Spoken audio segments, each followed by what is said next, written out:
when Jurgen Klopp left, everyone was saying that, do you know what I mean? Like, Jurgen Klopp was turning water into wine, and as soon as Jurgen Klopp leaves, Liverpool are going to fall off. Virgil van Dijk isn't going to sign a new deal. James Ward-Scouse, Trent Alexander-Arnold, he wasn't going to sign a new deal. They were saying that they were going to lose all of their top players. That's what they were saying, innit? And Arne Slot's come in, and I'm not going to lie, Liverpool, they were saying they've been on a run. I think they've only conceded like 2 goals or maybe 3 now. Do you know what I mean? And they were saying, Liverpool haven't played anyone. They haven't played anyone. They've just played Chelsea. Obviously, you're not looking at where Chelsea's been in the last few years. We can look at the fact that they should belong in the Saudi League, the amount of money that they've been spending lately. Let's be honest, innit? They're blowing money fast. They're doing up Rick Ross FC and that. That's what they're doing. Do you know what I mean? Any problem that they have, how are you going to have João Felix on the bench, Nkunku and Pedro Neto in 2024? Do you know what I mean? Chelsea have got options. Do you know? No, that's what they got. They've got NSG options. That's what they've got, innit? So for Liverpool to beat them at Anfield 2-1, for me, Arne Slot, that was a very good result for them.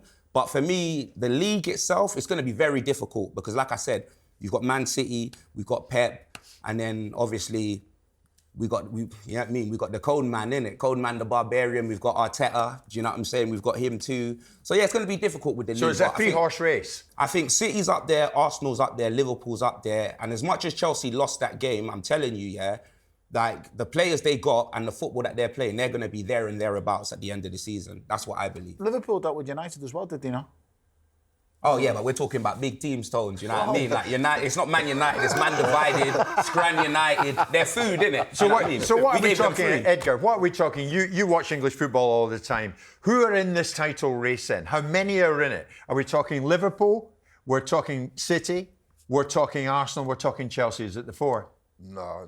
I think that we're talking those 3. And Chelsea has still a long way to go. I saw the game; they play well, but they're still not there. They have what you said, like they have talent, but it's still young and raw talent, and you see that the mistakes they make. They're defending.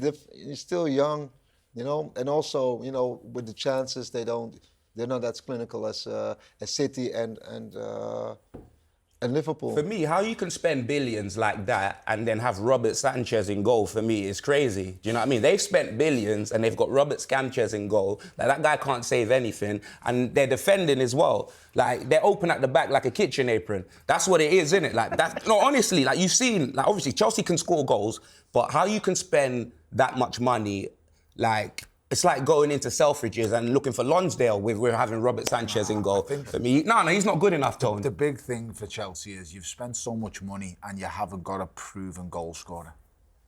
That is insane. But what about Cole Palmer? Give me Edgar Davids. He's a midfielder. Action Jackson. Give me your true estimation of Cole Palmer and what he can do this season. Has he impressed you?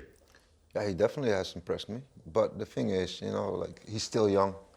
And there's a long season ahead, but in certain games you have to step up the plate, and he didn't. But he's still young, so there's time. Yeah, I mean, at the Euros expressions, when he scored the goal, I thought this boy's going to be a world beater. Listen, the season that he had last season for Chelsea, amazing. Like, I don't want to say he single-handedly carried the team, but come on, mate. Look at the goal involvements he got. What was he, second behind Haaland? When it came for goals and assists, he was absolutely, Cole Palmer, like, he deserved to be playing for England, and then he was on the bench, do you know what I mean? For the Euros, he was on the bench, like, doing a chest press for half the tournament, do you know what I mean? And I couldn't believe it. So, as much as against the Liverpool game, do you know what I mean? He was missing, innit? He was on ice like Captain America and that, do you know what I mean? That's what it was. But, you know what I mean? The sort of player that he is, and what he brings to the Chelsea team, come on, man. For me, he's definitely like one of the best young talents in the world right now. He has to be, Tony, Definitely. doesn't he? Where are you at, Tony, in this argument? Palmer, Foden, Bellingham? I think it's a really good argument, but I think Bellingham at this stage and at this moment right now is the boy. He's the man. He's the head and shoulders above the rest. Why would you say that, though? Nah, I want to know. He's right. I just think he dominates games. He gets them by the scruff of the neck, and he's doing it at a club that, let's all be totally honest, is the biggest club in world football. There is no bigger club than Real Madrid. Have you seen him this season? I ain't, bro, but I know they've got. I know you haven't. But the way you're talking, I know you haven't seen him this season. I know they've got about 105 Champions League titles, bro. Definitely. And these guys are just. They just never stop. And with the managers that they have, like Carlo Ancelotti, they'll find a way. I don't know where they're going in the La Liga right now, but I promise you. Remember, because they got Mbappe, like Bellingham's one thing last season was that he was scoring a lot of their goals because they didn't have a recognised striker, and he was doing a lot of the work, you know what I mean, arriving into the box late, like Frank Lampard, you know what I mean, speciality. But now Mbappe is there. He's more of a deep-lying midfielder. Don't get me wrong, he's still playing well in that, but he's not that first name. Exactly. Well, expressions, we've got Edgar Davids here. Jude Bellingham. What have England got in this boy? I mean, I cannot... It seems not that long ago, Edgar, since I was down the road at Millwall interviewing Birmingham City's Jude Bellingham. Lovely lad, 16 years of age, quite shy, spoke beautifully. Now, he's on top of the world. Yeah, but the thing is, what I liked about him is he did it at Real Madrid. Now, you have to think about this. When you come to Real Madrid, they don't care who you are. Yep. Yeah. You know how many talented players come to Madrid? They don't care. When Zidane came there the first time, in the beginning, no, this is a true story. When he came in the beginning, they didn't care because they come so much. But you have to show what you can bring. And he showed what he could bring to the table. And then if you can lead a team like Real Madrid, that means like you're top quality. Yeah. And he did amazing. Don't tell me, show me. And that's what he done. Yeah, exactly. So you're choosing Bellingham over Foden and Palmer solely because he's done it at Real Madrid?